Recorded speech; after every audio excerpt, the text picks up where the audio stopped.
Muchas gracias, Manuel, por la presentación.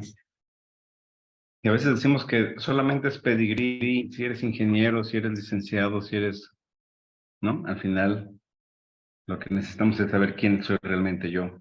Gracias a todos, gracias por atender la invitación. Gracias a la Secretaría de Desarrollo Sustentable que nos permite tener esos espacios para poder compartir con todos ustedes. Es muy padre cuando es presencial, sin embargo, la tecnología nos acerca aún mucho más. Gracias a todos por este tiempo y vamos a platicar un poco o un mucho de un concepto que no es nuevo, pero sí está muy de moda, que es la inteligencia emocional, empezar a hablar de nuestras emociones y nuestras emociones en la organización. ¿Cuánto tiempo de mi vida paso yo en una empresa, en una organización? Más o menos decimos que una tercera parte de nuestra vida. Una tercera parte dormimos y una tercera parte convivimos con los nuestros. ¿Qué tan importante es entonces el mantenerme sano dentro de una organización, sano emocionalmente? Vamos a comenzar.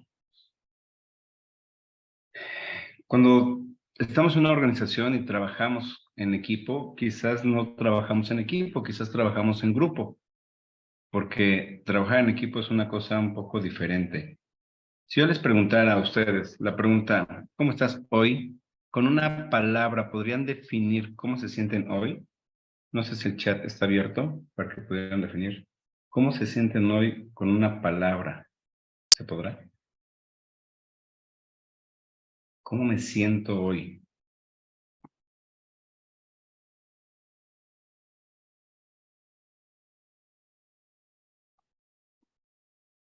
Ok. Empezamos a tener las respuestas.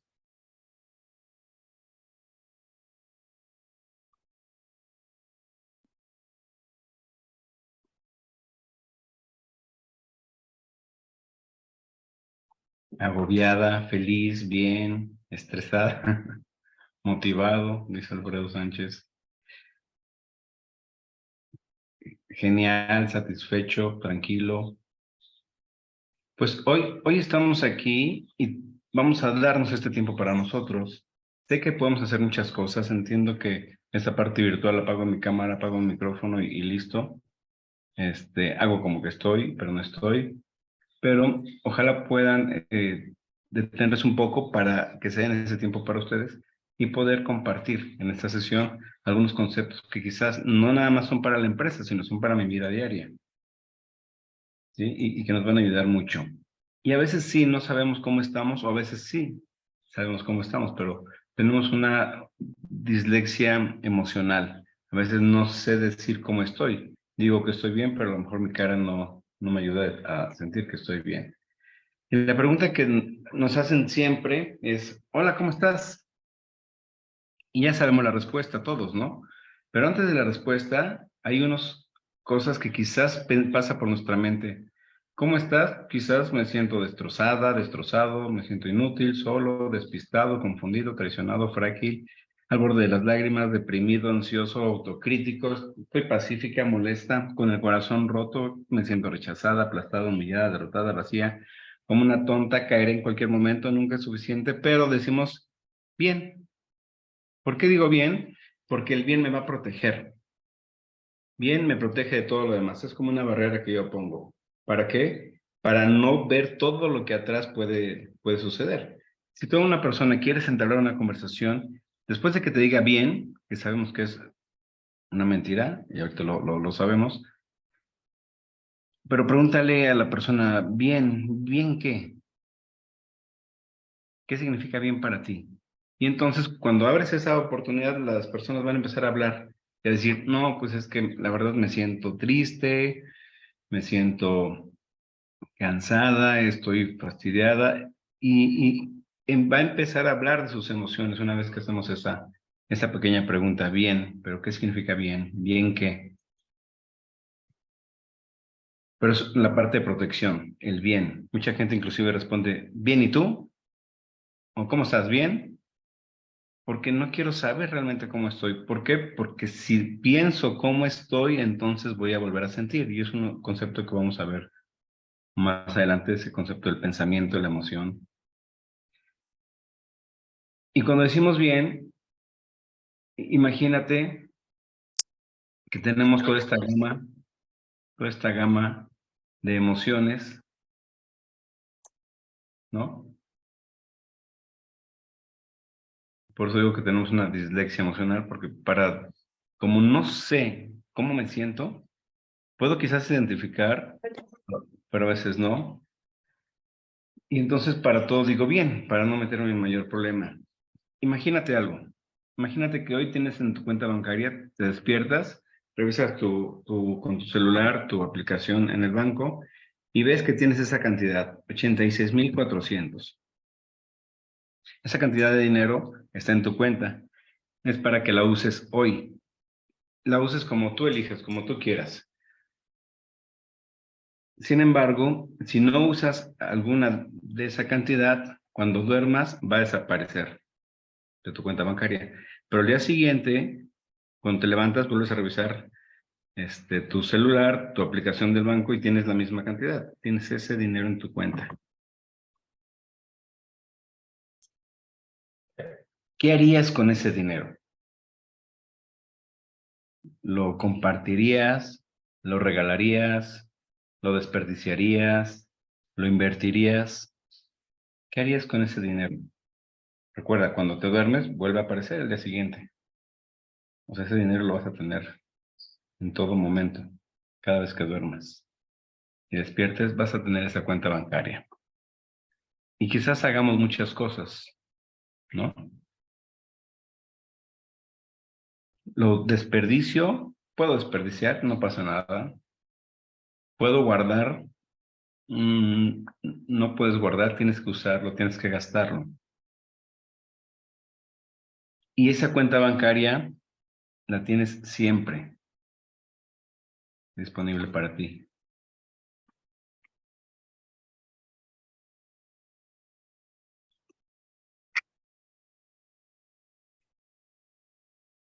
One day consists of 86,400 seconds, each one containing countless options, possibilities, and decisions, of which only one can emerge.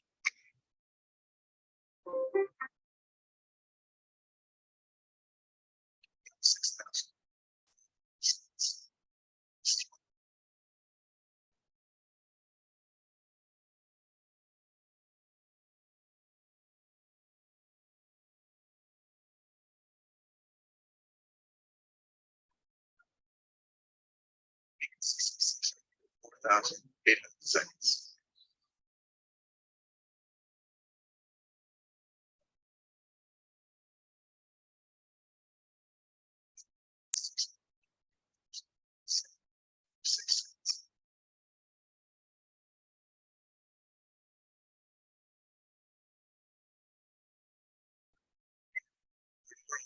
$556,526 seconds.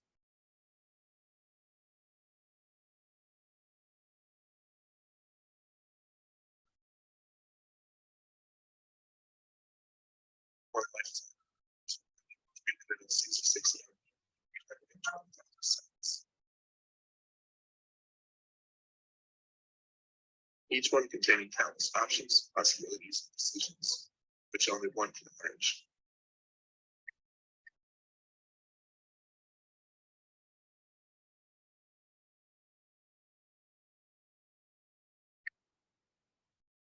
With the ability to create one life and erase another.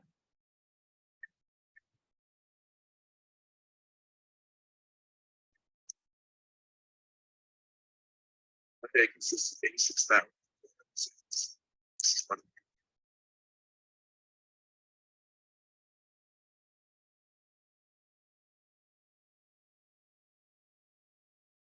Bien, veo aquí en los comentarios como que se trababa la imagen, el video. No sé si los demás pudieron ver bien el video.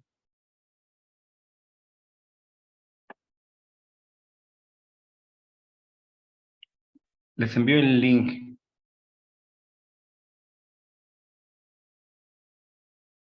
Ok. Entonces no se vio bien el video.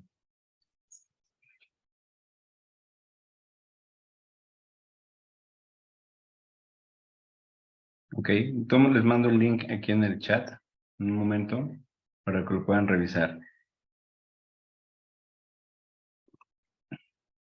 Hicimos pruebas antes de la presentación y no tuvimos problema, pero se los enviamos con todo gusto. ¿Qué sucede entonces con esa cuenta bancaria que yo tengo? ¿Qué sucede con ese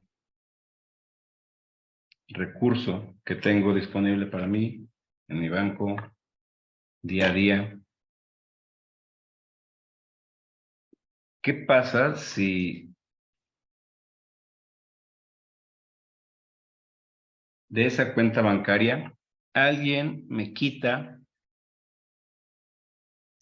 20 segundos? ¿Qué pasa si de esa cuenta alguien me quita 20 segundos? ¿Me enojaría con esa persona? ¿Le reclamaría? ¿Estaría pensando en esos 20 segundos que me quitó? ¿O seguiría disfrutando los 86.380 minutos, perdón, segundos que me quedan? Y eso sucede cuando tengo alguna discusión, con una persona, quizás genera una emoción en mí y a veces esa emoción la mantengo, cuando en realidad no es necesario mantener esas emociones. Dicen que reconstruir al hombre es necesario para poder reconstruir y recomponer al mundo. Vamos a entender y vamos a ver que hay muchas cosas que necesitamos desaprender o que necesitamos reaprender. ¿Por qué? Porque las hemos vivido y nos las han instruido y enseñado de una manera. Y entonces así es como nosotros actuamos y vivimos en el día a día.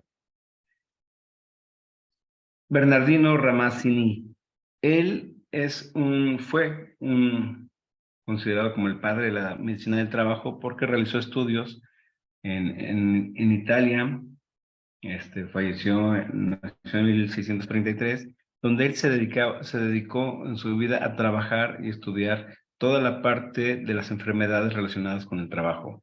De ahí surge los temas de seguridad e higiene, los temas de salud en el trabajo. ¿Por qué? Porque él fue quien estuvo observando en un momento dado cuáles eran las enfermedades que la gente presentaba, claro, con los trabajos de ese tiempo. Y entonces surge la pregunta, hay muchas empresas en todo el mundo, la pregunta es, ¿dónde trabajas tú? ¿En dónde trabaja usted? ¿Cómo te sientes en ese trabajo? ¿Cómo estás en ese trabajo? ¿Es el trabajo que te gusta? ¿Es el trabajo que tienes? ¿Es el trabajo que elegiste o es el trabajo que te tocó? Y surgen algunas preguntas importantes. ¿Por qué en la vida hay unas personas que sonríen más que otras? ¿Sabemos por qué? ¿Por qué también algunas personas que hemos visto y en la escuela a veces yo escuché maestros que me decían, no el mejor estudiante es el mejor trabajador? Y yo me quedaba pensando eso, pero al final de cuentas comprobé que sí tienen mucha razón. Porque algunas personas que tienen un coeficiente intelectual alto, que son muy inteligentes, que se destacan en su profesión, ¿por qué no pueden aplicar esa inteligencia en su vida privada? ¿Por qué esas personas tienen quizás mucho sufrimiento con la pareja, con los hijos? ¿Por qué personas con alto coeficiente intelectual o que las consideramos que son muy inteligentes, por qué trabajan con otras personas y son subordinados de personas con un coeficiente intelectual, si lo medimos, más bajo, pero que saben contactar, que saben influir, que saben relacionarse mejor? Significa entonces que esa inteligencia por la cual nos miden quizás no es lo que nosotros creemos, no es todo, ¿no? Porque nosotros etiquetamos como inteligente y burro cuando hablamos de los niños, o inclusive así nos dicen a nosotros. Y en el trabajo sucede lo mismo. Cuando se le pregunta a la gente, ¿tu trabajo te enferma? Es una pregunta muy interesante. ¿Te has dado cuenta si tu trabajo te enferma? ¿O te enfermas cuando dejas de trabajar? ¿Por qué? Porque tu cuerpo está diseñado para poder soportar toda esa presión, toda esa tensión, pero en el momento en que tú te relajas, en el momento en que sales de vacaciones, en el momento en que dejas de hacer o de estar con una tensión importante en tu cuerpo, ¿qué es lo que sucede? Que se relaja el cuerpo, se relaja nuestro sistema inmune y nos enfermamos. ¿Les ha pasado? ¿Se han dado cuenta de eso? De que salen de vacaciones y entonces se enferman. ¿Por qué? Porque en ese momento la mente es tan fuerte que mientras estoy trabajando no me permito enfermarme. Inclusive mucha gente dice, no me permito enfermarme. Pero una vez que me relajo, pues entonces ya me enfermo de todo. Tengo 15 días de vacaciones, una semana me enfermo y la otra me recupero para volver a seguir. ¿En tu lugar de trabajo te tratan con respeto y con dignidad? ¿Has observado eso? ¿Me siento respetado, me siento reconocido, me siento digno? En ese trabajo, en ese entorno organizacional, ¿puedo dar lo mejor de mí? ¿Estoy dando lo mejor de mí o voy solo para cumplir, para completar, porque me pagan?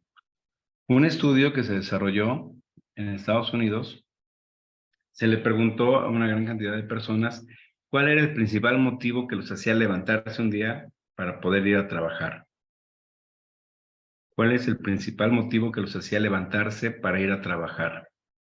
Y hubo respuestas como, quizás pensemos que es el dinero, quizás pensamos que es la familia, quizás pensamos muchas cosas, pero el principal motivo por el cual la gente se levantaba a trabajar era por la relación con su jefe, es decir, por el ambiente laboral. El ambiente laboral es por lo cual la gente va a trabajar de manera feliz y tranquila. Si el entorno laboral es adecuado, es agradable, voy con más gusto, pero si no, me pesa mucho levantarme a trabajar. ¿Y cómo estás en tu trabajo? Decimos que bien.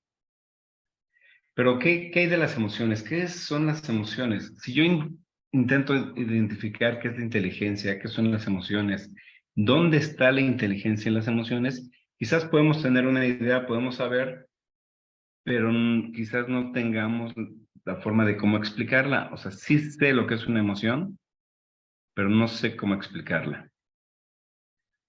Todo el mundo, casi todo el mundo pensamos que sabemos qué es una emoción hasta que intentamos definir. ¿Cómo puedo definir un fracaso? ¿Cómo puedo definir una traición? ¿Lo puedo definir? ¿Puedo ponerle palabras? ¿O solo puedo sentirlas? A veces es difícil. Werner Jones decía en ese momento en donde les preguntamos qué es una emoción, prácticamente nadie afirma poder entenderla. La siento, pero no puedo explicártela, no puedo a veces ponerle palabras a lo que es una emoción. Y entonces el concepto de inteligencia se menciona para nosotros los seres humanos, que es la facultad de la mente que permite aprender, entender, razonar, formarse una idea determinada de la realidad. ¿Para qué? Para tomar decisiones. Esa es la inteligencia. Pero que si esa es la inteligencia, entonces, ¿qué es el cerebro? ¿Qué es la mente? Vamos a decir que el cerebro es el órgano. El cerebro es el órgano que ayuda a trabajar y donde se encuentra la mente. La mente va a utilizar literalmente el cerebro y el cerebro va a responder ante los estímulos de la mente. El cerebro es ese órgano que va a regir todas las funciones, que monitoriza, que regula la relación entre nuestro mundo interior y nuestro mundo exterior. Y la mente es lo más propio que tenemos y es único e intransferible. Si viéramos como una computadora, podemos decir que el cerebro es el hardware y la mente es el software. ¿Sí? ¿Puedo reparar el hardware? ¿Puedo reparar el cerebro? Sí. ¿Puedo reparar la mente? Pues puedo quizás reprogramar la mente, puedo reajustar la mente. Y ahí es donde trabajan muchas personas. Las personas, los psicólogos, los coach, terapeutas, trabajan en esta parte de la mente para reconfigurar y entonces reajustar quizás algunas creencias que tenemos.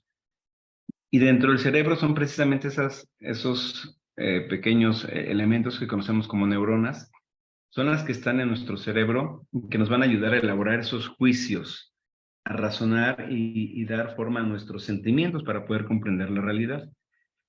Entonces, esa sinapsis que se hace entre las neuronas, es decir, porque una muchacha cuando estaba en primaria me dijo que no cuando le pedí ser mi novia, entonces eso ya me creó una conexión donde me siento rechazado por las mujeres. O cuando mi mamá me dejó en la casa porque tenía que salir y yo me desperté y no vi a nadie, entonces eso me generó una emoción de miedo al abandono. Entonces, cada una de esas neuronas cuando trabajan en conjunto, lo que generan precisamente son esos sentimientos que después voy a ir repitiendo y repitiendo. A veces sin ser conscientes, o a veces sí. Entonces, ¿cómo puedo definir la emoción? La emoción puede definirse, la emoción significa movimiento. Esa es la raíz de la emoción. Y puede ser la alteración del estado de ánimo, puede ser intensa, puede ser pasajera, puede ser agradable o desagradable, pero que va acompañada con cierta conmoción somática, es decir, yo siento las emociones, yo siento en mi cuerpo. ¿Dónde, dónde duele, dónde duele la humillación? ¿Dónde duele el rechazo? ¿Dónde me duele una traición? ¿Las siento en mi cuerpo? ¿Han identificado que las emociones las sentimos en el cuerpo? Y a veces alguien tiene una entrevista de trabajo o tiene algo importante que hacer al día siguiente y entonces la emoción, como no la puede expresar, la ingresa a su sistema de esa emoción, se preocupa y entonces se enferma del estómago. ¿Les ha pasado? ¿Nos hemos dado cuenta de eso? O quizás me enojo con alguien y no puedo decirle alguna cosa y entonces esa emoción atorada hace que me enferme de la garganta. Significa entonces que esas emociones, que es energía, cuando no son expresadas o no son liberadas, se quedan en mi sistema. Y eso es lo que provoca las enfermedades. Las enfermedades son generadas por emociones no expresadas. Entonces, esa emoción va a ser una respuesta muy compleja que el organismo genera a partir de acontecimientos y se produce una triple respuesta, es decir, una respuesta neurofisiológica, es todo lo que siento, una respuesta cognitiva, que es ese aprendizaje, y un comportamiento.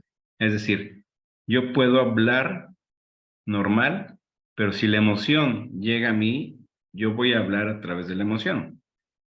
Yo pongo un ejemplo donde yo puedo decirle, aquí tengo en pantalla a Alfredo Sánchez, y cuando su mamá quizás le decía, Alfredo, peínate, sin emoción. Pero ¿qué pasa cuando la mamá se enojaba porque era tarde, tenía que ir a la escuela y tenía que llegar temprano y tenía que hacer el lunch? Pues llegaba la emoción, esa preocupación, y entonces le iba a decir a Alfredo, con la emoción enfrente, Alfredo, peínate. Las palabras son exactamente las mismas, pero con la emoción enfrente, entonces cambia todo el sentido. ¿Me explico? ¿Cuántas veces en nuestro centro de trabajo nos comunicamos con las emociones enfrente?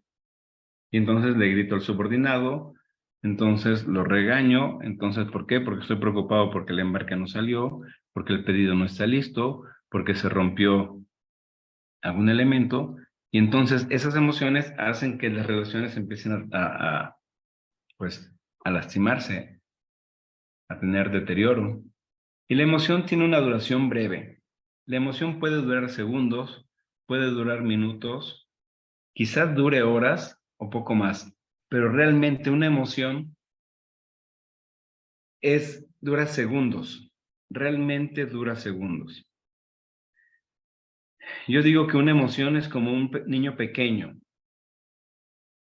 ¿Qué pasa cuando un niño pequeño llega y estamos sentados en una mesa, llega el niño pequeño y nos dice, mamá, papá, Si no le hago caso, el niño va a seguir ahí. Mamá, papá, sigo sin hacerle caso y va a seguir ahí. Mamá, papá, o sea, va a seguir, va a seguir, va a seguir. Hasta el momento en que yo volteo a verlo, le digo, dime, ¿qué necesitas? ¿Puedo jugar? Sí, puedes jugar. Y entonces el niño agarra y sale feliz. Así son las emociones. Mientras yo no voltee a ver las emociones no van a ser sanadas, las emociones no van a poder liberarse. Esas emociones en mi sistema, en mi cuerpo, en mi organismo, me van a enfermar. Mi cuerpo no se enferma, yo lo enfermo a través de esas emociones que no he expresado, porque las emociones es energía. Si no libero esa energía, es como una gota de agua que está dañando alguna parte de mi sistema. Entonces, cuando yo me enfermo, lo que debo detectar es cuál es el origen de esa enfermedad, por qué me enfermé, por qué mi cuerpo está reaccionando de esa manera. Pero lo que hago yo es que tomo medicina. Y la medicina lo que hace es que va a inhibir solamente las consecuencias de ese dolor, de esa enfermedad, pero no el origen. Si me duele la cabeza, ¿qué hago? Me tomo una pastilla para el dolor de cabeza y se me quita y no pasa nada. Y entonces ya sé que cada vez que me duele la cabeza tomo una pastilla. Pero quizás no he identificado que el dolor de cabeza me da cuando es día de quincena y tengo que pagar. Entonces estoy pensando muchas formas de cómo voy a conseguir dinero para pagar. Y entonces ese exceso de pensamiento me genera un dolor de cabeza. Pero tomo la pastilla para que me quite el dolor. Pero no estoy quitando el origen de ese sufrimiento, el origen de esa emoción. Esa es la parte importante que tenemos que considerar. Vamos a ver si este video sí se logra ver.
Pablo, este sí no tiene sonido.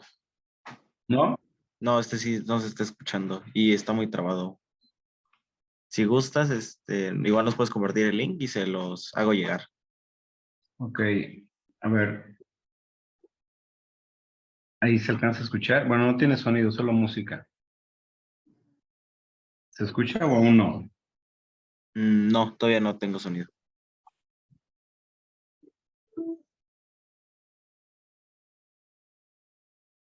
¿No? No, Permíteme. nada, nada.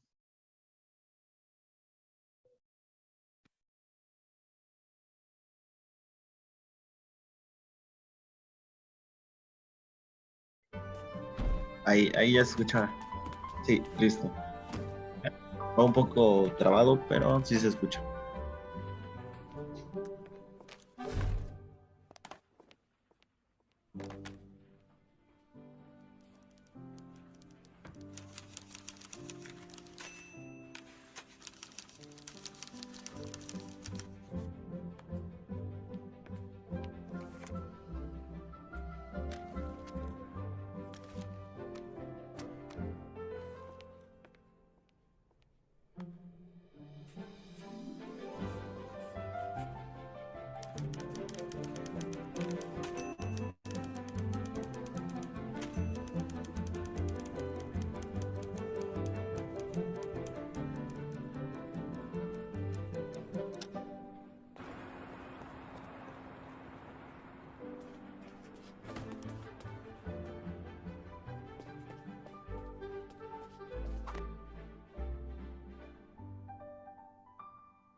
¿Qué tanto hemos sido nosotros programados así? ¿Será que la escuela nos programa, el sistema, estamos programados para actuar de una manera, para sentir, para dejar de sentir? Y desde casa, desde pequeños, siempre nos han enseñado eso, nos han enseñado a no sentir.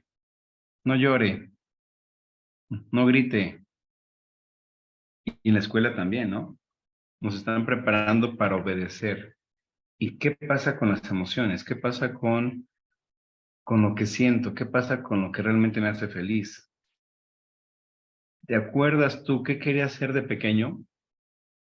¿Lo has logrado? ¿Estás en el camino? ¿Cada día trabajas para ser feliz? Si midiéramos la felicidad, ¿qué tan feliz podrías ser? 46% de los mexicanos, eso es un estudio que se hizo, se demostró que están estresados, viven estresados. Solamente el 58% del éxito laboral puede predecirse con inteligencia emocional, y eso es un elemento importantísimo. 7 de cada 10 líderes va a priorizar la inteligencia emocional sobre una inteligencia racional, por así decirlo. Cuando armo mi equipo de trabajo, 65% de los problemas laborales se deben a las relaciones entre las personas. Entonces, si yo trabajo, si yo me pongo atención en cómo se relacionan las personas, cómo puedo ayudar a las personas para que se relacionen mejor, ¿se podrá hacer? ¿Se podrá dar herramientas para que puedan desarrollarse mejor las relaciones? Sí, se puede trabajar precisamente en comunicación asertiva. El 70% de los empleados a nivel mundial no están felices con sus trabajos. Y un 20% aumentó el sentimiento de soledad en la pandemia. Esos son datos que nos ponen a voltear hacia las organizaciones. ¿Qué estoy haciendo yo como organización, como empresa? ¿Y qué estoy haciendo yo como persona? ¿Estoy trabajando en ese lugar donde me es feliz o donde no me es feliz? Hay gente que he escuchado que dice, bueno, es que ya llevo 10 años aquí, pues ya lo voy a seguir. Pero voy a seguir otros 20 años sufriendo para entonces poder, cuando tenga 60 años, empezar a ser feliz. ¿O decido ser feliz en este momento? Y lo que nos detiene muchas veces son los miedos. Mucha gente, me ha tocado observar que gente que se jubila, si no tiene un plan de vida después de la jubilación, lo que hace es que fallece muy pronto. Hay personas que empiezan a hacer lo que les gusta hacer una vez que se jubilan, pero ¿por qué tardaron tanto en hacer eso? Vamos a platicar unos conceptos claves. Pensamiento. Pensamiento es algo que origino yo. El pensamiento puede ser espontáneo, puede ser creado, puede ser diseñado, pero me cuesta lo mismo, es un amigo, un maestro, me cuesta lo mismo pensar fregaderas o fregonerías. Yo elijo qué pensar. ¿Por qué? Porque yo puedo controlar lo que pienso. ¿La mente la puedo controlar yo? Sí.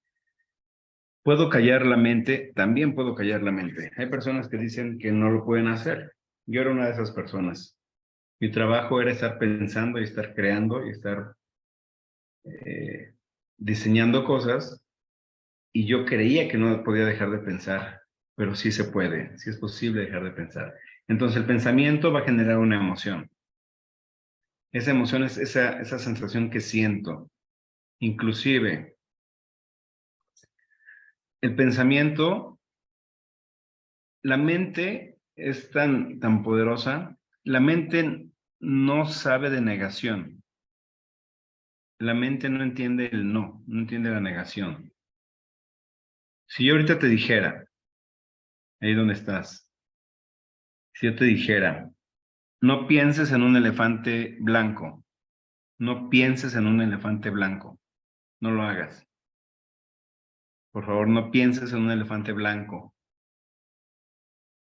Yo creo que muchos no pensaron en el elefante blanco, pero fue lo que nos enfocamos. Por eso, cuando me enfoco en algo, la mente, si en casa alguien está embarazada, pues voy a voltear a la calle y todo el mundo va a ver muchas personas que están embarazadas. ¿Por qué? Porque estoy enfocando mis pensamientos hacia ese tipo de situaciones.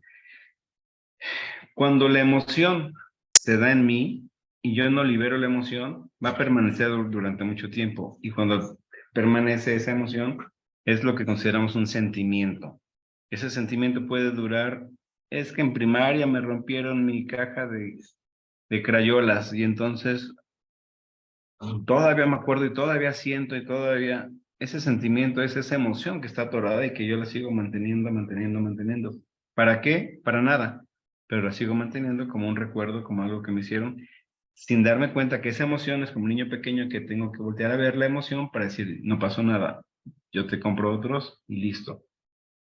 Y el estado de ánimo es entonces ese estado en el cual voy a permanecer o yo quiero permanecer. Pero la parte importante del estado de ánimo es que yo lo puedo cambiar en cualquier momento. Lo puedo cambiar a través de mis pensamientos, porque el pensamiento es el origen de todo. Entonces, si yo me doy cuenta que estoy triste y empiezo a sonreír, y sonrío, en poco tiempo mi cuerpo va a entender que estoy generando una emoción y entonces olvido ese sufrimiento. Háganlo, inténtenlo.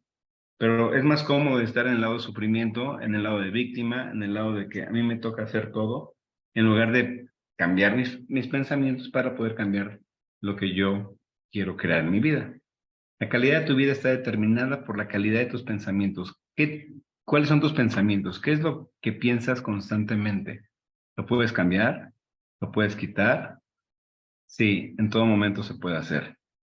¿Qué tanto ves noticias? ¿Qué tanto consumes televisión, novelas? ¿Qué tanto ves películas de violencia? ¿Qué tanto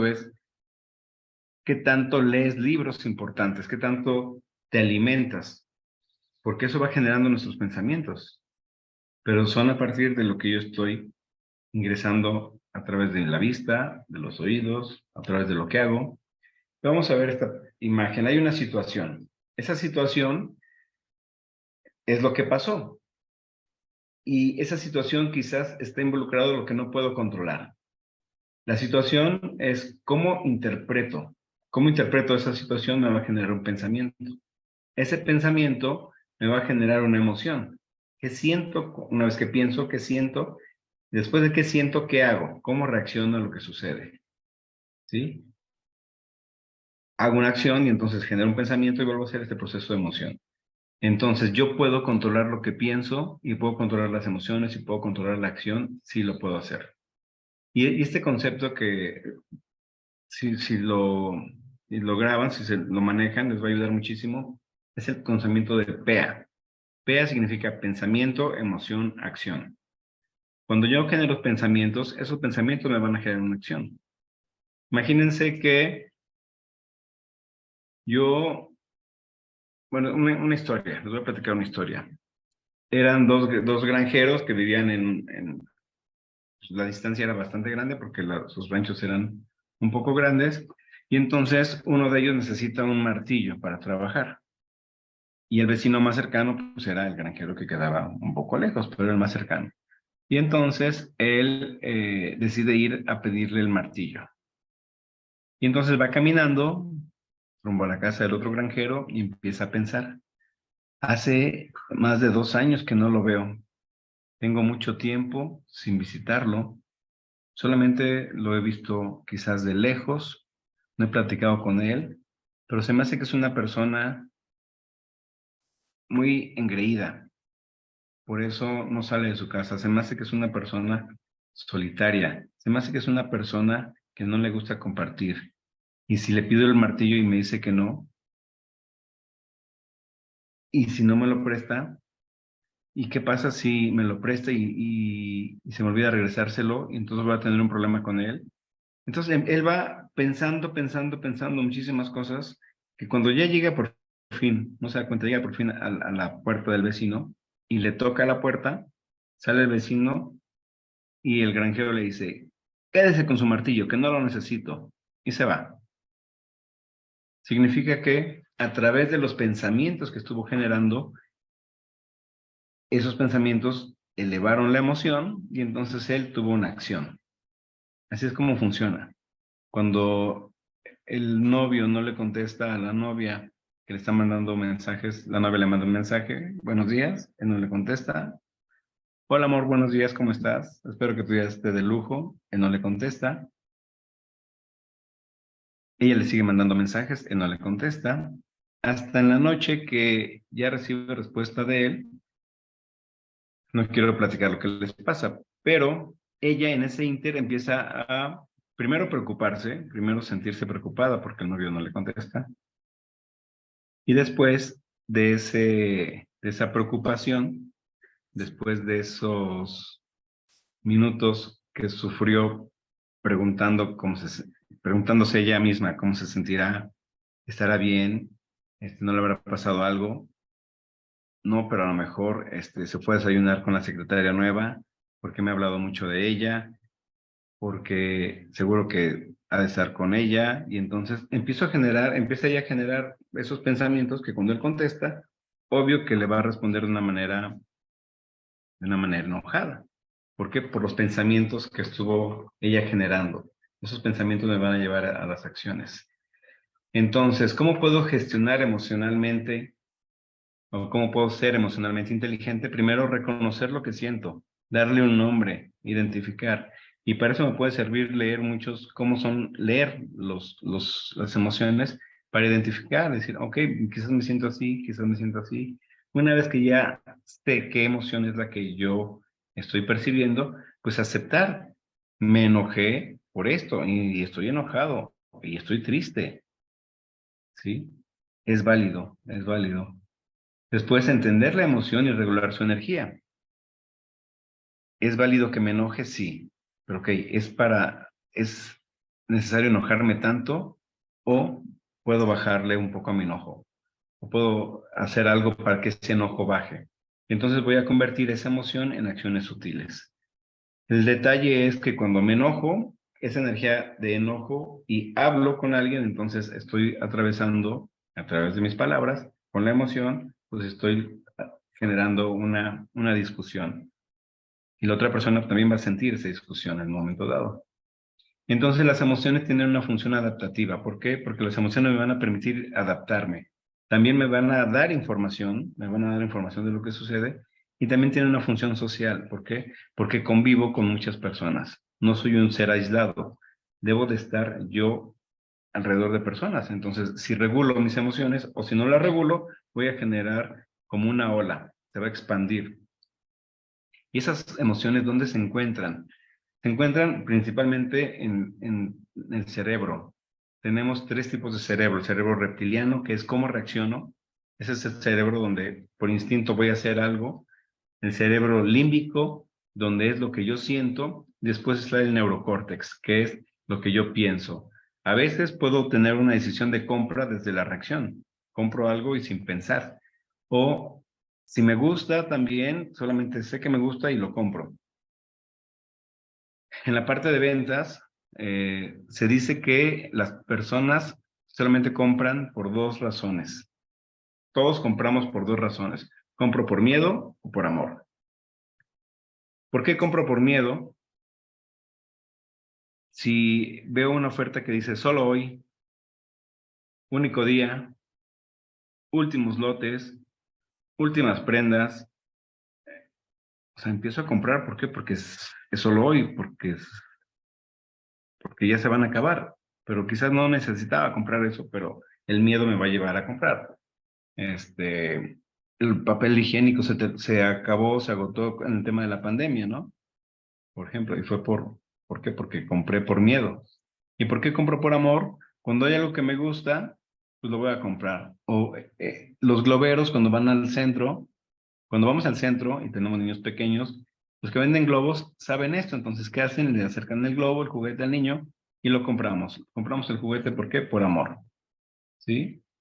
Entonces, todo eso tiene que ver con mis emociones y con mis acciones. Cuando preguntan cuántas emociones existen, se ha dividido y se ha clasificado, trabajado mucho en este tema, y se han clasificado en tres tipos de emociones: emociones de fondo básicas y emociones sociales.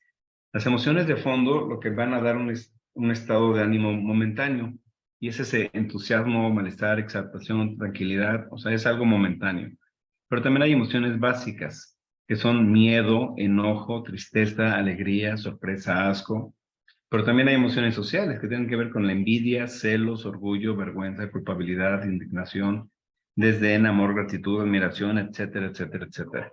Entonces, yo voy a pasar por todas estas emociones en algún momento dado. Sí, es muy importante identificar qué es lo que estoy sintiendo. ¿Cómo se verían las emociones si las vemos desde una galaxia? Este es un estudio, Rafael Vizquerra es quien hace ese estudio, donde si ustedes buscan en internet el universo de las emociones, así se ven. Así intenta ver cómo se ven las emociones en un momento dado. Esas emociones, Rafael Vizquerra es quien hace ese estudio y establece cómo pudieran verse las emociones como si fueran galaxias, como si fueran un universo. Y entonces establece 5 galaxias, que son galaxia del miedo, de la ira, de la tristeza, del asco y de la ansiedad. Todas estas a través de las emociones negativas. La galaxia del miedo se vería así. ¿Qué significa el miedo? El miedo no solamente es una única emoción. Puedo pasar desde el temor, el horror, el pánico, el pavor, el susto, la fobia, la vulnerabilidad, el desasosiego. Es decir, que no nada más es una sola, puedo tener muchas emociones vinculadas. Hay emociones que las considera como la galaxia de las emociones antiguas, y en estas tenemos la sorpresa, las emociones sociales y las emociones estéticas. Así se verían. La emoción ambigua como sobresalto, asombro, confusión, impaciencia, admiración, perplejidad. Las emociones positivas como la alegría, el de amor, la felicidad. Y en la galaxia de la alegría, pues vamos a encontrar el entusiasmo, la diversión, el placer, el regocijo, el humor, la satisfacción. Entonces, voy a tener muchísimas formas en las cuales yo me voy a poder relacionar, en las cuales yo vivo mis emociones, en las cuales yo puedo estar consciente de qué es lo que estoy sintiendo, pero al mismo tiempo también regular qué es lo que quiero sentir y cómo lo quiero sentir. En la parte del amor, pues tengo el cariño, ternura, simpatía, empatía, interés, respeto, enamoramiento, gratitud, etcétera, etcétera, etcétera. Y todo eso lo vivo diariamente y en todo momento. Y entonces, si regresamos a la pregunta inicial que hicimos, hola, ¿cómo estás? Y quisimos definir en un principio esto, ya vimos que es mucho más allá de estas palabras que puedo yo identificar. ¿Cómo estás? Y todavía digo bien, cuando en realidad si yo logro identificar mis emociones, me va a ayudar a poder salir de esas emociones en un momento dado o cambiar las emociones. ¿Las emociones se pueden cambiar? Sí. Se pueden cambiar a través de lo que pienso o de lo que veo. Actualmente ya vimos ese universo, que es un estudio muy importante que hace Rafael Vizquerra. Entonces, pero hay todavía estudios más actuales. Dacher Keltner, que es profesor en Berkeley, en la Universidad de California, dice que no solamente son 6 las dimensiones que se necesitan como lo estableció Rafael, sino que se necesitan 27 dimensiones para poder identificar las emociones. Encontraron que cada estado emocional no es una isla, sino que hay gradientes de emociones, entre tranquilidad y asombro, entre terror y tristeza, entre regocijo y adoración, es decir, que existen muchos más aristas, muchas más dimensiones para poder definir lo que son las emociones. No tenemos grupos finitos de emociones en el mapa porque están interconectadas, es decir, no es que termine una aquí y otra ya no. Las emociones se conectan entre sí, entonces voy a cambiar rápidamente de una emoción a otra. Son mucho más ricas y más variadas de lo que nosotros pensamos, las experiencias emocionales. ¿Qué dicen sobre las emociones en el lugar de trabajo? Ok, ya sé todo lo que siento, pero ¿qué pasa en el lugar de trabajo? ¿Tengo emociones en el lugar de trabajo o no? Juegan un papel importantísimo estas emociones. ¿Por qué? Porque es la forma en la cual las organizaciones se van a comunicar dentro de las organizaciones o afuera de las organizaciones. Se menciona que tú eres de la misma forma, tu comportamiento puede ser delimitado por las relaciones que tienes, es decir, por las personas que están cerca de ti, por las 5 personas que están alrededor tuyo más cercanas, ellas van a ayudar a influir en tu comportamiento. Este dato es importante, ¿por qué? Porque entonces si yo me muevo o busco personas que me sumen de manera positiva, pues yo en un momento dado me voy a convertir en esas personas. Por eso la parte de mentoría, los grupos de emprendimiento, estos grupos donde yo me junto con las personas que me van a hacer crecer, pues entonces yo crezco. Y si eso lo puedo controlar yo puedo controlar con quién puedo relacionarme o con quién elijo relacionarme. Cualquier evento en el trabajo tiene un impacto emocional real en nosotros los participantes. Las consecuencias de los estados emocionales en el trabajo, tanto conductuales como actitudinales, tienen importancia sustancial para nosotros. ¿Qué tanto determina mi estado de ánimo, mi trabajo, mi estado de ánimo cuando yo salgo de trabajar? Cuando yo llego a casa. ¿Cómo llego a casa? Llego a casa feliz, llego a casa contento, llego a casa enojado, llego a casa triste, o ya quiero llegar a casa, o quizás la bronca la tengo en casa y quizás no quiero llegar a casa, ¿no? También puede ser. Eso pasa. Las emociones positivas en el lugar de trabajo van a ayudar a los empleados a obtener resultados favorables. Eso es importantísimo. ¿Por qué? Porque esos resultados favorables pues, van a beneficiar a la empresa al interior, pero también van a beneficiar a la empresa al exterior. Sin embargo, las emociones negativas, como es el miedo, la ira, el estrés, la hostilidad, la tristeza y la culpabilidad que se viven dentro del lugar de trabajo, pues van a generar una desviación en la organización y también van a generar cómo me ve la organización.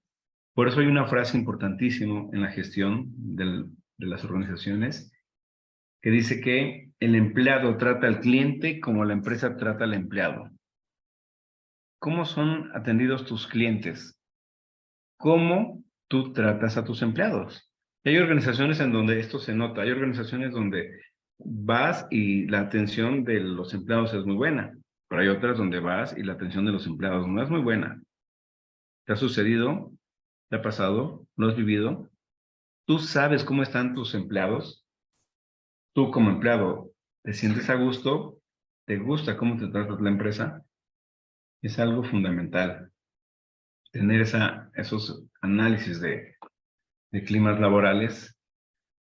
Podemos concluir entonces que la capacidad de tratar las emociones y la información emocional en la parte del trabajo va a ayudar a los empleados a controlar el estrés laboral y con eso vamos a mantener un bienestar psicológico. ¿Y qué pasa si yo trabajo con gente feliz? Pues voy a generar mejor mi trabajo. Va a haber menos errores, va a haber menos fallas. ¿Pero qué pasa si yo trabajo con tensión, con preocupación, con miedo? Pues se van a repetir esas circunstancias en el trabajo, en errores, en problemas, en discusiones. Esto indica entonces que la reducción y la protección de la salud pueden lograrse no solo disminuyendo las demandas de trabajo, es decir, no son solo disminuyendo la parte del estrés, sino también aumentando los recursos personales que los empleados necesitan, inclusive la inteligencia emocional. No sé si han visto cómo son las oficinas como Google, como Facebook.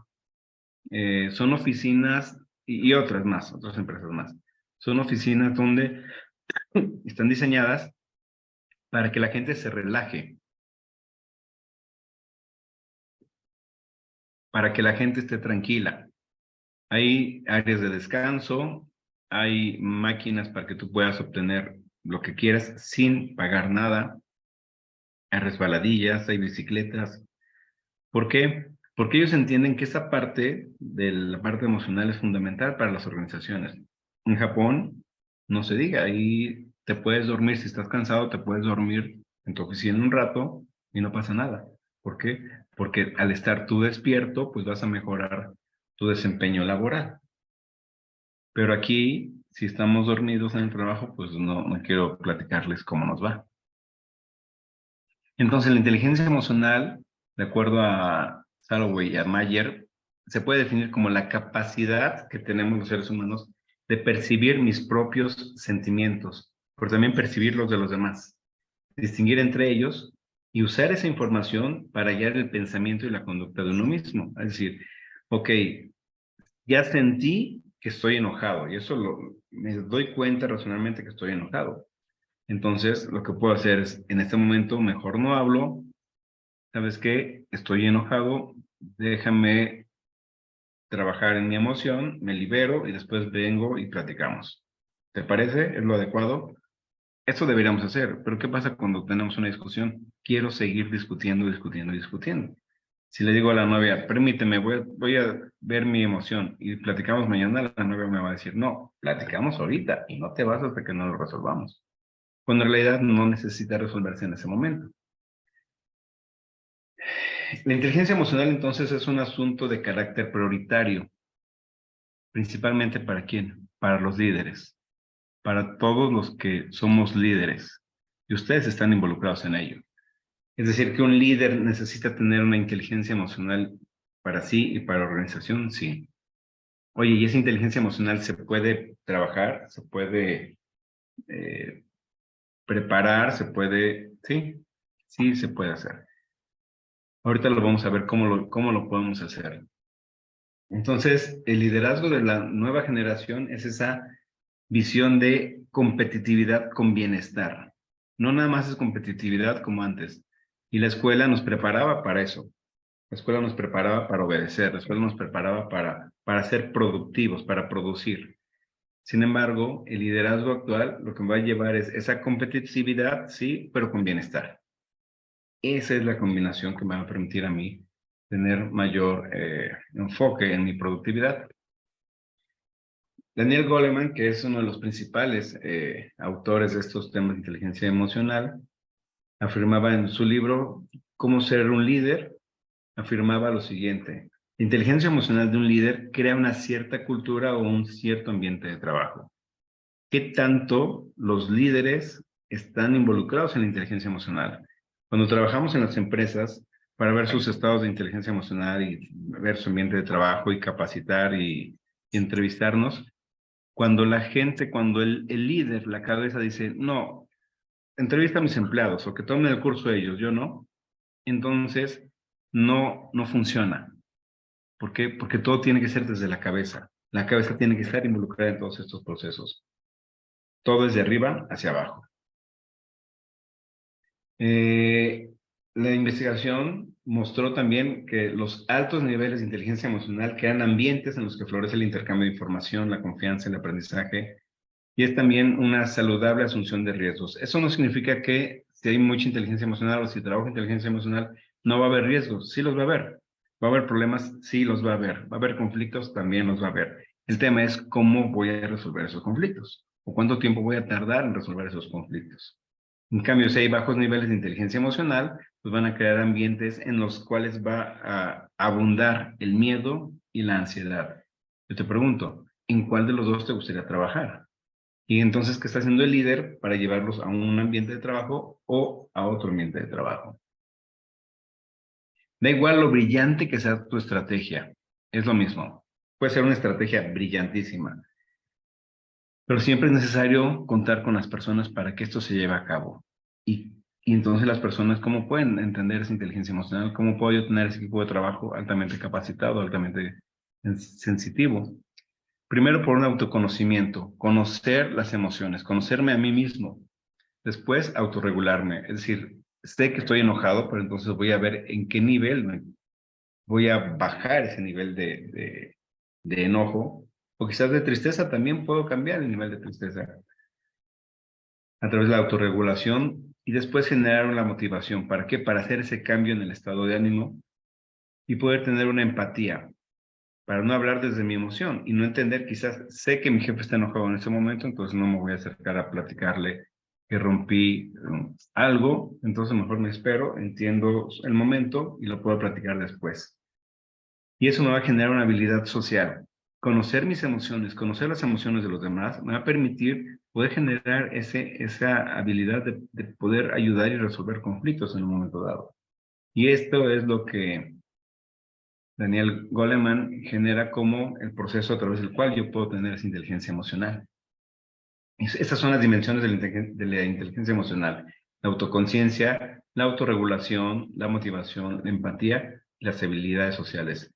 Oye, ¿y todo eso puede trabajarse? Sí, cada una de esas esferas puede trabajarse para entonces yo ser consciente de mi inteligencia en todo momento. ¿Y cómo puedo aprender todo esto? A través de canales auditivo, visual o kinestésico. Hay gente que al escuchar está aprendiendo, está absorbiendo la información. Hay gente que necesita ver para poder aprender, pero hay gente que necesita hacerlo para poder aprender. A través de esos 3 canales podemos entrenar. ¿Para qué? Para poder identificar inclusive todas las diferentes inteligencias, porque no nada más es una, no nada más es la inteligencia, la inteligencia como la conocemos, la que nos medimos con un coeficiente intelectual, sino que existen muchas inteligencias más. Pero a veces hay inteligencias que ni nosotros mismos sabemos que tenemos. Cuando pregunto yo a los grupos o a los alumnos, y la pregunta se escucha fuerte, pero es, ¿para qué sirves? Si a mí me preguntan para qué sirvo, pues a lo mejor sirvo para escuchar a las personas, para hablar en público, para resolver problemas. Para eso sirvo. Pero en las casas, en las escuelas, quizás escuchamos otras cosas, ¿no? Los papás y los maestros se encargaron de decirnos para qué nos servía. Yo me acuerdo cuando era más joven, llegué feliz a mi casa porque iba a dar unas clases en una escuela de computación. Y entonces llego feliz y les platico a mis hermanos, mis papás, que iba a dar clases de computación.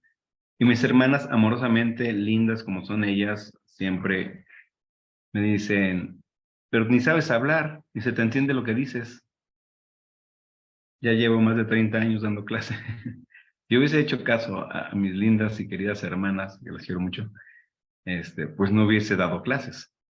No sería 30 años como docente. Es decir, existen muchas más inteligencias que nosotros necesitamos entender y desarrollar, ¿sí? Hay gente que es muy buena para la parte musical, hay gente que es muy buena para la parte de los deportes, para las relaciones interpersonales no se diga, para la parte verbal, la parte lingüística, tiene una inteligencia impresionante. Alguien para las matemáticas también puede ser muy bueno. Alguien puede ser muy bueno para la parte natural, de la naturaleza, la parte interpersonal, la parte espaciovisual, etcétera. Es decir, las inteligencias son muchas más que ese coeficiente intelectual. Entonces, ¿dónde soy yo inteligente? ¿Dónde yo puedo aportar mi granito de arena hacia mi equipo de trabajo para poder mejorar mi situación? Otra definición de inteligencia emocional es una forma de inteligencia social que involucra la habilidad de monitorearse a sí mismo, primero, descubrir sus propios sentimientos y emociones, discriminar entre ellas y utilizar la información para guiar los pensamientos y las acciones. Eso es la inteligencia emocional. Saber cómo me siento, el grado de mi emoción y cómo puedo cambiar yo esa emoción. ¿Para qué? Pues para generar relaciones más sanas y más importantes. Y así es como se vería la automotivación a partir de una autodetección, una autorregulación para generar una comunicación asertiva y una escucha empática. ¿Cuántas veces escuchamos para contestar? ¿Cuántas veces realmente escucho lo que me quieren decir? ¿Sé escuchar? ¿Tengo la paciencia para escuchar o no? Aquí les voy a platicar algunos pasos para controlar algunas emociones. Recuerda, la emoción llega, no es que tú puedas evitar la emoción, no, la emoción es algo que va a llegar a ti, que tú lo vas a generar. Pero ok, si tengo esos procesos de ira o de ansiedad, puedo contar del 1 al 10, es algo importantísimo. Puedo respirar, pero no respirar nada más con el pecho, sino respirar hasta el abdomen, ¿sí? Que nuestra barriga se infle. Puedo hacer eso, puedo percibir la respiración, ser consciente de la respiración. Puedo salirme del problema, decir, a ver, ahorita regreso, voy a tomar aire y me muevo. Eso es también importantísimo, salirme de ese foco de tensión. Puedo usar algún símbolo que me dé, o sea, a veces tomo un vaso con agua, como una galleta, pero al momento de hacer eso estoy consciente de lo que estoy haciendo. Y recordar los 3 cerebros, recordar la parte de que tengo un cerebro reptiliano, un cerebro límbico, el neurocórtex, es decir, a ver, ¿qué es lo que está pasando? ¿Dónde estoy yo atorado? ¿Sí? También, si es más esa ira y esa ansiedad, es decir, ya es más fuerte, pues puedo caminar vigorosamente, y el caminar vigorosamente me va a ayudar a liberar energéticamente. Las pelotitas antiestrés son también muy buenas, ayudan muchísimo. Si la ira es todavía, mantengo esa ira, puedo golpear un cojín, puedo golpearlo, con la intención de sacar esa emoción y bajar el nivel. Puedo gritar, no sé si les ha pasado, algunos han hecho eso de gritar en el coche, si se puede hacer. Cuando gritas en el coche y te liberas, sientes una satisfacción también muy, muy alta. O bien escribir, también escribir. Tener un cuaderno donde tú estás escribiendo y ahí la intención de escribir es liberar todo lo que ya no necesitas en ti. Si hay algún rompimiento, si hay alguna persona que me dañó, me hizo algo, en vez de decirle, a veces quiero yo decirle a esa persona cómo me siento, no es necesario, solamente escribo todo lo que quisiera decirle.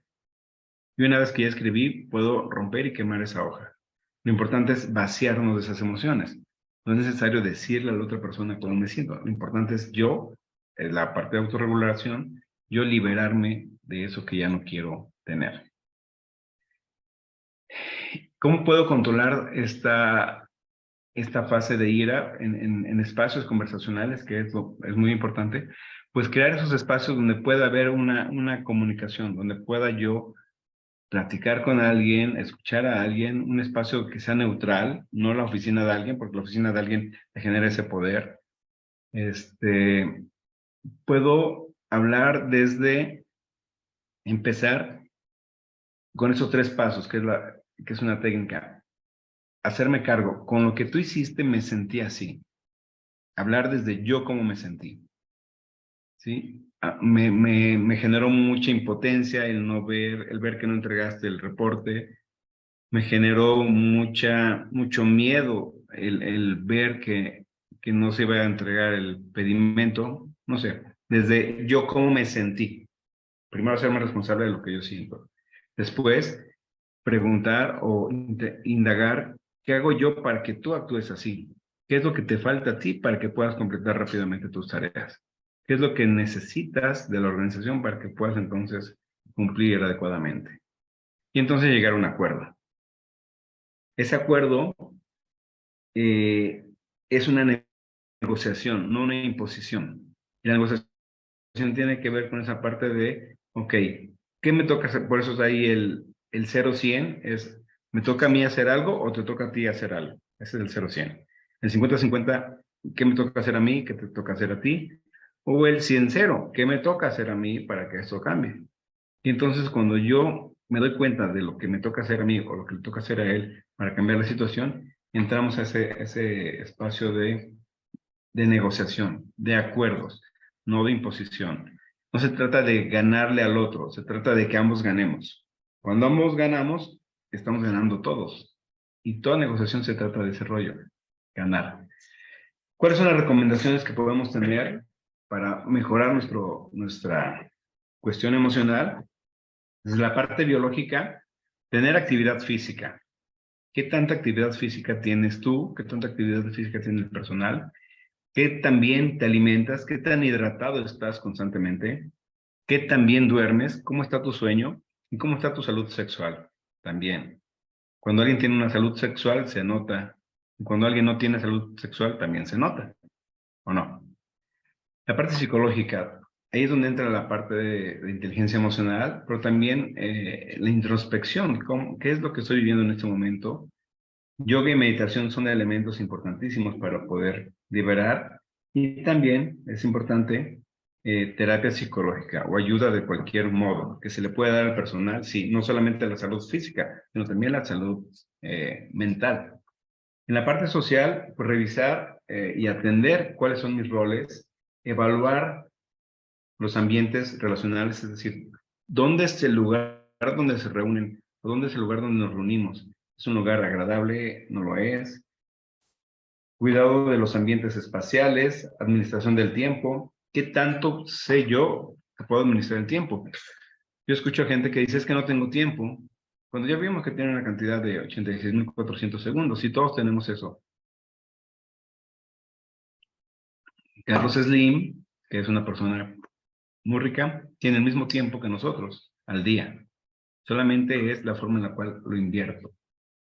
La parte espiritual, revisar el sentido de la vida. ¿Qué es lo que me hace realmente feliz? ¿Para qué estoy aquí? ¿Cuáles son mis principios y valores? ¿Cuál es el medio ambiente? ¿Los seres vivos? ¿Me preocupo por los seres vivos? ¿Me preocupo? ¿Tengo plantas en la oficina? ¿Tengo esta cuestión ecológica? ¿Y cómo estoy en la parte de cultura y arte? ¿Qué tanto estoy preocupado por ello? Y algunas consideraciones finales es que debemos tener en la organización es implementar precisamente políticas de seguridad y salud objetiva, ¿sí? Desarrollar actividades de atención a factores psicológicos, pero también a la gestión de las emociones en el trabajo, no nada más a la salud. Generar acciones que no estén vinculadas, si genero acciones que no están vinculadas integralmente, entonces voy a generar un gasto que no me va a impactar en la organización. ¿Qué significa esto? Voy a dar un curso de manejo del estrés. Y después de meses, para finales de diciembre voy a dar un curso de motivación.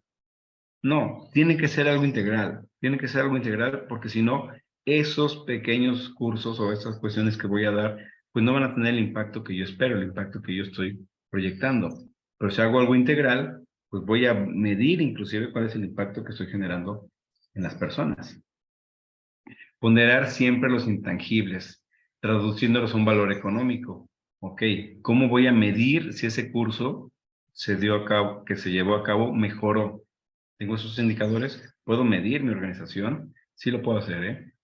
Capacitar sin implementar evaluaciones de retorno de la inversión también no nos va a ayudar a saber cuánto estamos ganando con esa capacitación. Entonces, en vez de ser una inversión, la considero como un gasto. Entonces, no me interesa gastar en capacitación. Pero algo importante es que las sanciones por falta de implementación de medidas como esta, pues me van a impactar ya directamente en mi empresa. ¿Cómo me van a impactar? Ahorita lo vamos a ver. Necesito hacer alianzas con gobierno, alianzas con sindicatos, alianzas con la academia, alianzas con la sociedad civil. ¿Para qué? Para que todo esto me pueda... no soy un elemento solo, estoy involucrado en una sociedad. Y la falta de capacitación también va a afectar la productividad. No atender esas medidas me va a afectar indiscutiblemente. No sé si se escucha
¿Qué tanto me río yo en la vida? ¿Qué tanto me río yo en mi trabajo? ¿Reírme? El 23 de octubre de 2018. Esa fecha es importante porque, rápidamente les voy a platicar nada más, para que quizás ya muchos lo tienen en mente, es que se generó una norma oficial mexicana que es la 035. Roberto Rafael Campa Cifrián, que en ese momento era secretario del Trabajo, lanzó ese proyecto en el 2016. ese proyecto que se denominaba NOM 035 de la Secretaría del Trabajo y Previsión Social, donde analizaba precisamente estos factores de riesgo psicosocial y la prevención. Y entonces, resulta que se generó esta norma, que está disponible, que ahorita se las voy a dar aquí en el chat, el diario oficial, que los voy a compartir, en un momento dado, en un momento para que lo tengan. ¿Y a quién involucra? Bueno, a centros de trabajo en los que laboran hasta 15 empleados, a centros de trabajo que laboran de 15 a 50 y centros de trabajo de más de 50, donde establece todo un procedimiento y cómo se puede medir cómo estoy yo en la parte de salud psicológica y el entorno, para poder mejorar. ¿Por qué? Porque ya sabemos que no nada más es el trabajo, sino las emociones están involucradas en mi desarrollo de trabajo. Entonces esto es fundamental.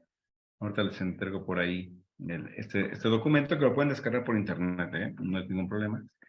Pero la inteligencia emocional es el poder llevar de la mano eso que pienso con lo que siento y poder entender cómo se genera esta sinergia entre ambos.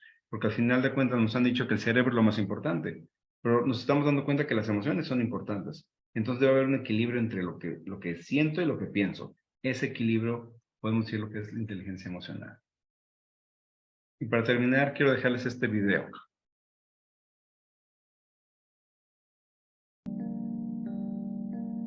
Albert Einstein dijo una vez: todo el mundo es un genio, pero si juzgas a un pez por su habilidad para trepar a un árbol, este vivirá toda su vida creyendo que es tonto. Señoras y señores del jurado, hoy juzgamos a la escuela de hoy en día. Y me alegro de que estéis aquí porque no solo hace que los peces trepen árboles, sino que además les hace bajar y correr 15 kilómetros. Dime, escuela, ¿estás orgullosa de las cosas que has hecho? ¿Convirtiendo a millones de personas en robots te parece divertido? ¿Te das cuenta de la cantidad de niños que se identifican con aquel pez, nadando a contracorriente en clase sin encontrar sus dones, pensando que son tontos, creyendo que son inútiles? Pues la hora ha llegado, no hay más excusas. Llamo al estrado a la escuela y le acuso de matar la creatividad, la individualidad y de ser intelectualmente un abuso. Es una institución antigua que ha sobrevivido a su uso. Así que, señoría, aquí concluye mi discurso de apertura y si me permite presentar las pruebas de este caso lo haré. Proceda. Prueba A. Esto es un teléfono de hoy en día y esto un teléfono de hace 150 años. Gran diferencia, ¿no? Sigamos. Esto es un coche de hoy en día y esto un coche de hace 150 años. Gran diferencia, ¿no? Pues fijaos, esto es un aula de hoy en día y esto es el aula que utilizábamos hace 150 años. ¿No es una vergüenza? Literalmente en más de un siglo, nada ha cambiado. Y aún así dices que preparas a los estudiantes para el futuro, pues con estas pruebas debería haber preguntado, ¿preparas a los estudiantes para el futuro o para el pasado? He mirado tus antecedentes y muestran que para entrenar a la gente para que trabajen en fábricas fuiste creado. Lo que explica por qué organizas a los estudiantes alineados, bonito y ordenado. Si queréis hablar, alzad la mano y durante 8 horas al día decirles lo que tienen que tener pensado. Y hacerles competir por sacar un 10, número que determina la calidad de un producto. Por eso se dice esta carne está de 10. Lo pillo, en aquella época todo era distinto, todos tenemos un pasado y ni yo me libro. Pero hoy no necesitamos crear robots, el mundo ha progresado. Y necesitamos gente que piense de forma creativa, innovadora, crítica e independiente, con la habilidad de conectar. Cualquier científico puede afirmar que no hay dos cerebros iguales, y cualquier padre con 2 o más chavales te lo puede confirmar. Así que explícame por qué tratas a los estudiantes como si fueran el molde de mi mano izquierda o esas gorras planas que se venden en esa talla única universal de mierda. Es el lenguaje. Perdón, señoría, pero si un médico receta exactamente la misma medicina a todos sus pacientes, una tragedia sería y mucha gente enfermaría. Pero cuando se trata de la escuela, esto es lo que se ve día tras día. Esta negligencia educacional, donde un profesor se pone delante de 20 niños, cada uno con sus fortalezas, sus necesidades, sus distintos dones y posibilidades, y tú le enseñas la misma cosa de la misma forma, es horrible. Señoras y señores, no debe ser absuelto el acusado. Este podría ser el peor crimen que jamás se haya contado. Y hablemos de la manera en que tratas a tus empleados. Protesto. Denegada, quiero escuchar esto. Es una vergüenza. Los profesores tienen el trabajo más importante del mundo y aún así están mal pagados. No es raro que los estudiantes no reciban lo acordado.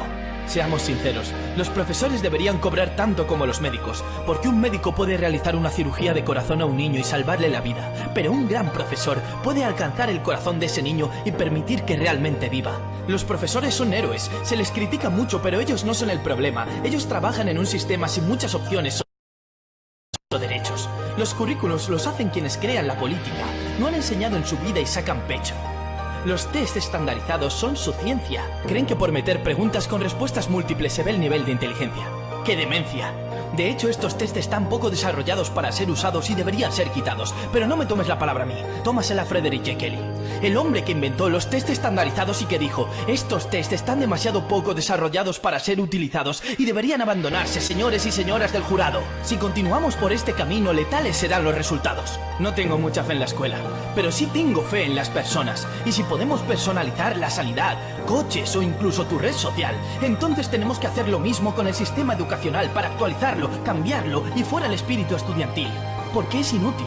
A menos que trabajemos por sacar el espíritu de todos y cada uno de los estudiantes. Esa es nuestra tarea. No más núcleo común. En vez de eso, alcancemos el núcleo de cada corazón en cada instante. Claro que las matemáticas son importantes, pero no más que la danza o el arte. Démosles a todos los dones la misma importancia. Sé que esto suena como un sueño, pero en países como en Finlandia están haciendo cosas grandes. Sus días lectivos son más cortos, los profesores ganan sueldos decentes, los deberes inexistentes, o se enfocan en crear colaboración en vez de competición.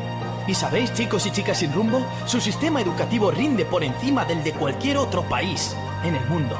Otros lugares, como en Singapur, están teniendo éxito. Escuelas como las de Montessori, programas como los de la Khan Academy, donde no hay soluciones únicas. Pero sigamos adelante, porque mientras que los estudiantes son solo el 20% de la población, son el 100% del futuro de esta generación. Así que ayudémosles a que sus sueños se puedan cumplir y solo Dios sabe lo que podremos conseguir. Este es el mundo que he soñado. Un mundo donde los peces ya no están obligados a trepar árboles. Es todo, señoría.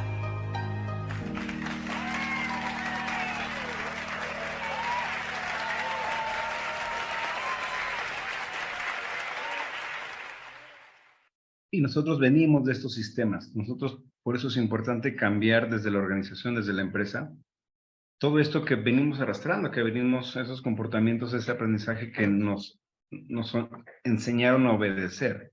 Nosotros somos, ustedes son líderes que tienen que cambiar. Y permítanme terminar con esta pequeña carta que te los voy a leer rápidamente. Es una carta que envía un director de una escuela a unos, es en Latinoamérica, a los padres de familia. Dice: estimados padres, los exámenes de sus hijos comenzarán en breve y sé que todos están muy ansiosos porque desean que les vaya bien. Es comprensible. Sin embargo, es muy importante que recuerden, por favor, que entre los estudiantes que se presentarán a dichos exámenes hay un artista que no necesita entender matemáticas. Hay un emprendedor al que no le importa la historia o la literatura española. Hay un músico cuyas notas de física no le importan. Hay un atleta cuya aptitud física es más importante que la química. Si su hijo o hija saca buenas notas, genial. Pero si no lo hace, por favor, no le quite ni la dignidad ni la confianza en sí mismo. Dígale que no pasa nada, es solo un examen. Sus hijos están hechos para proyectos mucho más importantes en la vida. Dígale que las notas que obtenga no son tan importantes. Dígale que lo ama y que no lo juzgará. Lo importante en la vida no es que una persona sea perfecta en todos los aspectos, sino que realmente se apasione en aquello que verdaderamente le llena. Es una carta de un director de una escuela y sería genial que todos los papás, y ahorita nosotros que estamos en las organizaciones, lo viéramos de esta manera. En nuestras empresas hay personas con diferentes emociones, diferentes sensibilidades, diferentes capacidades. Jack Canfield es un consultor, dice: todo lo que quieres está al otro lado del miedo. ¿Qué te da miedo? ¿Qué te da miedo atravesar? ¿Te da miedo fracasar? ¿Te da miedo no lograrlo? La fórmula del éxito, dice Watson, fundador de IBM, dice que la fórmula del éxito es bastante simple. Solamente hay que duplicar el índice de fracasos. Cada vez que fracaso, es un paso que me acerca al éxito. Muchas gracias por su tiempo, por su atención. Si requieren los links, ahorita les mando el documento aquí en el chat que les dije que iba a mandar. No sé si existen preguntas, dudas. Con todo gusto.